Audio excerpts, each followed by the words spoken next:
Welcome back, it's Raktar, and boy do I have some horrible news. It's horrible news for me, not horrible news for you.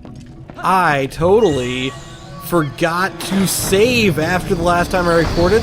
I just spent the last like 30 minutes getting back to this point in the dungeon. What I was going to talk about though, and what's interesting about it taking me like 30 minutes to get to this point in the dungeon, I was going to point out something fairly interesting about this game. And what it is that I've noticed that in this game, even the first dungeon seems to be like a very complex dungeon, which is like not, in my personal opinion, like a totally normal Zelda thing for like the first dungeon to be like a totally long-ass dungeon. But if I remember correctly, all the dungeons in this game are fairly complex, which is pretty bizarre, but it's also cool though that I feel like they put a lot into this game. And oh, I was like, is there another spider? Because I figured there would be one where the other spider web was. Oh, hey, coil back. Dude, see, they gotta do the move that lets you hit them. I'm actually really interested now that this dungeon has just been so seemingly complex. I'm very excited to kind of like check out further dungeons and whatnot, and I'm curious if I can. Oh, I can. Whoa! I mean, I gotta go down there eventually, so. Ooh, in fact, it turns out that you have to go up this special way anyway to get this monkey out in the first place. I totally thought that. Well, I guess you could probably use the boomerang maybe to get the thing. Oh, and if you fall down the other side, I bet you fall into that bomb dude. Man, I like made the totally guessed the right answer. I wonder if my boomerang can. Oh, my boomerang automatically puts these guys into prone mode. The power of the wind. Oh, I need to use it. I need to use my goddamn finishing move. I'm so used to there not being a finishing move because, like I said, there's no finishing move in Skewed Sword. You know what's really interesting though about, I was thinking about something that I kind of miss from Skyward Sword. Like, there's some things that I've been preferring in this game, some things that I preferred about the Skewed Sword, but one thing that I definitely realized that I prefer about Skewed Sword over this game is it's a very non-Zelda-y feature, which is maybe why it took them so long to decide to eventually someday put it in. But I've been missing. Is there really no other thing here? Because I thought there'd be a key. I've been missing the stamina meter. Like, some people complained about the stamina meter. They were like, the stamina meter, why can't you just run all the time like in other Zelda games? And I kind of thought to myself, I was like, well, you can't really run all the time in other Zelda games. Like, you sort of can run all the time in other Zelda games, but in reality, you totally can't, because you actually just don't run as fast as when you're using the stamina meter. Like, all the stamina meter does is makes you run, like, really fast. So it seems like you can run all the time with the stamina meter, but in reality, you totally can't. Like, that's not actually the way things are. You can't actually run all the time with the stamina meter. Wait, I just noticed something. I just went back really quick to check and see if that door there was... in my brain, I sort of thought that the door over there was a door to... I wanted to check if the second spider web actually fell to where I thought it did, or if it maybe fell to a secret, but it turns out that I was actually right in my assumption that the second spiderweb just sort of fell to the spot where there would have been that floor dude that fucked things up old school, but I didn't have to deal with him because I had predicted as much. And whoa. So this is, oh yeah. So this room is the monkey room. You can see all the monkeys standing on the platforms. There's 2 more platforms. I thought there was only 1 more monkey platform that I needed to fill up. Let's see here. I guess in order for us to check the temple out completely, we need to help all the monkeys. Ah, well, let's help all of them out. So yeah, you gotta help all the monkeys in this dungeon, temple dungeon. I mean, all the temples are dungeons in order to get to ye old final boss over there. But what's weird is my map, I thought, only showed 1 more monkey, but I'm not 100% sure. And oh gosh, I am so stupid. I had one of those moments where I didn't even think about the fact I was like looking at my map desperately trying to figure out, like, if there was a room that I missed or something crazy like that, when all along, I just didn't realize that this bridge... For some reason, I thought that this bridge over here was just, like, a random bridge to nothing, just for no reason. The game just decided... They were like, you know what? This is gonna be a bridge to nothing.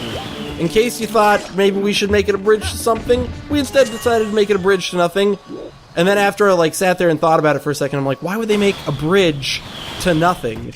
And then I looked at it, and I was like, oh, there's a freaking fan on it, and I was just an idiot to, like, randomly as hell assume that it was a bridge to nothing. And do you get something? Is there a secret? Dude, I swear there's so many, like, cock-tease, there's so many, like, cock-tease things in here, like, hedge ledges, where you'd think that, like in a normal Zelda game, you'd get rewarded for noticing that there was... It is really weird that they just decided to... Because usually in Zelda games, when they're putting vines up that are like decorations, they make them look clearly different than vines that you can climb. And what's interesting about this game is it seems like there was a lot of the times when the designers just decided to not make, like, a non-climbable vine. And so when they were designing, like, the decorative type stuff in this game, it feels to me like they were just like, alright, so we gotta make it look more foresty here, we'll put some vines in. Just copy-paste from the last time we used vines. And then maybe somebody was looking over his shoulder and he's like, Satoru Iwata, you can't use those. No, Satoru Iwata was the one looking over his shoulder. And he was like, you can't use those vines, those are the climbable kind. And then he was like, fuck you, Satoru Iwata. I'm the designer of this game. I don't take shit from nobody. And then now there's all these vines that are climbable, but they don't lead anywhere. Because it really is, like, for me, and maybe this is my opinion only, I feel like most, like, look at this. Do these vines even go somewhere? Let's look down there. No, they just go down to that plank down there. See, I feel like in every Zelda game that I've ever played, and I might be wrong about this, whenever there's climbable vines are like guaranteed to lead to... Ooh, I thought it was the other one. Climbable vines are like guaranteed to lead to something, but in this game they're like, nope, climbable vines are not guaranteed to lead to something. Don't fool yourself, peasant, into believing that climbable vines are just automatically going to lead you to something. Only an idiot would believe such a thing. Ooh, dude, this is a puzzle right here, though. The puzzle is that you can do this! Oh, okay. Oh, the puzzle is that... Okay, I get it. It is much more puzzle than I believed it was. But you can do this. Hopefully, you can do this. Will my boomerang actually do that all the way? Ah! No! I don't want it! Give it to him! Give it to that guy! That guy's a jerk! He totally wants it. I thought that my boomerang would carry the bomb all the way over. Although, you know what? I think that is actually... And it may be a basic style of puzzle, but I think, like, the whole idea of using the boomerang to... Like, this game did a lot of things that I feel like a lot of other Zelda games didn't do. In that it did stuff like that where they decided, instead of making the bombs plants like they do in every other game, they're like, we'll make the bombs something living, because in every other game, there's never been, like, a situation where you can, use the boomerang to get a bomb flower, because it's, like, firmly planted in the ground, whereas in this game, they're sort of like, let's change, it's kind of like, you know, it's a stigma in the franchise, whereas in this game, they're sort of like, okay, we're gonna change that stigma a little bit, make it so, even though you couldn't do it before, this will be the first Zelda game we'll be like, we'll make it a walking creature instead of a plant, and that kind of, like, increases the number of puzzles that they were able to do, and, you know, so that's why whenever I, like, think back on this game, I always think back on it, like, very positively, just because of that, and I think I need to boomerang this guy if I want to kill him. Ooh, except for... I forgot that this other guy's running amok. For some reason, I thought I killed him when I accidentally backwards slashed him. Dude, that was kind of like a, in a comedy movie where, like, the hero accidentally is, like, swinging his sword backwards and one of the goofy, like, goons comes up behind him and he's like, don't worry, guys, I got this. And then he's like, oh, maybe I don't got this. And then it's like, oh, you were tricked because the hero... Actually, in this one, I think I actually do need to bring... Yep. I actually do need to rang the bomb to myself and not to this thing. Because I can't actually get it straight to the thing. So this time we'll catch it. Get ready with my camera angle so I don't blow myself up. And the weird bomb throwing mechanics rear their ugly head once again. I still do believe people can challenge me on this all they want, but I really do think this game has weird bomb throwing mechanics. Maybe I'm the only one who believes that, but please, if you've played Skyward Sword, Majora's Mask, Ocarina of Time, Wind Waker, if you've played any of those games, please tell me in the comments if maybe you experienced the same weird bomb throwing mechanics that I experienced, or it has crossed my mind. I could just be the only one. Alright, we're gonna do it. We're gonna climb these vines, except for, like I said, these vines also lead to nothing, but they just kind of like...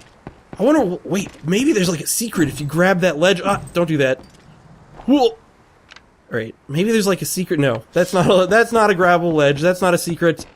I'm just fooling myself. I'm gonna cut really quickly over to the room with the key. Oh, poop, I lied. I forgot to cut back in when I went through the door, so just imagine the picture of a key and a lock falling off a door in your head, because if you can picture it from the previous times that it's happened, then you probably already have the correct picture in your head. I promise you, the image of me picking up a key with a sword has not changed one bit since previous times in the game. Did I just kill all those guys with one fell swoop? I wonder if in this room... I always, like, have, like, this weird inclination that maybe if I raise all the tiles, there's gonna be some secret beneath them, but I think that's never the case. Like, I just want to, like, look at this. Every tile. And there's something satisfying about, like, throwing a bunch of tiles and... Oh, it's not even working. Okay, screw it. Forget the tiles. Forget I ever mentioned that I'm gonna try and raise all these tiles off the ground. It's not as cool as I once dreamed. Get the... There we go. I was like, boomerang this dude so we can get the sweet, sweet combo with a fantastic finisher. Dude, there's a lot, actually, there's a lot of really cool moves in this game in terms of the... Like, oh, almost fucked it up, but then I heard the enemy before I done did climb. Let's check for any more. Okay, good. No mystery spiders coming after me. If there's one thing that I don't like, it's mystery spiders. I like all the spiders that are gigantic in my house to be announced beforehand. Like, my butler comes up and he's like, Spider of the Spidershire wishes to approach his majesty. Dude, I wish that I could afford to pay someone whose job was purely to announce people at my door. I mean, I guess that somebody would just be a butler, as it were. So, but I don't want a butler. I just want somebody who will just stand there and be like, Sir Dude Friend of Friendship. Sir Guy of people you have been friends with. And I'll be like, welcome, Sir Guy of people I have been friends with. What a great party of people to be a part of. Oh, can I? Okay. I was like, can I actually make that jump? I bet there's another cocktease box. It's probably just gonna be... Yep. I swear, this game, they do that horrible... So they have multiple kinds of boxes in this game. They've got big boxes, they've got little boxes, and for some reason this game, sometimes they put the red rupees in little boxes. I guess that makes it more suspenseful, though, you know? You can be like, ooh, what's it gonna be? Is it gonna be a big red rupee in the box, or is it gonna be a big ol' whatever in the... Oh, I don't want to do that. Or do I want to do that? Which direction am I pointed right now? Where am I going? Oh, there we go. Okay, yeah. Where it's like, I guess it makes it more suspenseful because you never know if the box is going to be like a heart piece or a rupee unless it's a small box. Because they don't go the other way. They don't put heart pieces in small box, but they put rupees in big boxes.